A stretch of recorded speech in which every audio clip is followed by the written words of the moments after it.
Bonjour Luc Weitz. Cette année encore, vous nous venez de Belgique pour participer aux travaux de la 7e université du notariat. Quel regard portez-vous sur cet événement qui réunit ici à Rome 75 étudiants venus de 35 pays? J'étais surtout étonné de la grande quantité d'anglophones dans le temps.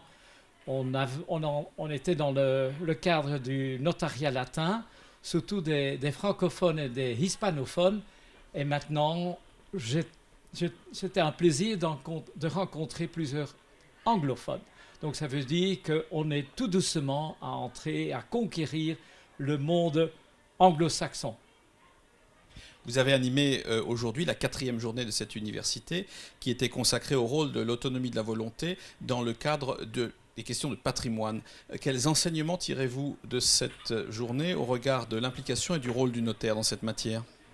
On a naturellement surtout parlé concernant l'acte de vente et l'acte d'achat, concernant les immeubles, aussi sur les immeubles, les nouveaux immeubles, mais de l'autre côté, on a élargi un peu nos discussions en parlant de l'achat et de la vente des biens meubles. Donc ça pourrait être un nouveau domaine pour les futurs notaires, la vente des fonds de commerce, la vente des actions dans les sociétés, hein, la vente des actions de société.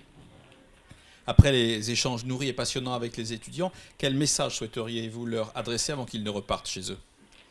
Je crois que comme message, il faudrait surtout leur motiver, leur dire que la médiation est tellement importante pour le notaire. Il y a beaucoup de conflits entre les citoyens concernant leurs droits et au lieu d'aller au tribunal, vaut mieux venir chez le notaire, comme quelqu'un disait dans le temps, ouvrir un notariat, c'est fermer un tribunal. Et nous l'avons entendu aujourd'hui aussi du président de l'Union des magistrats, l'importance du notariat en droit, dans les matières de droit. Merci beaucoup Luc Weitz.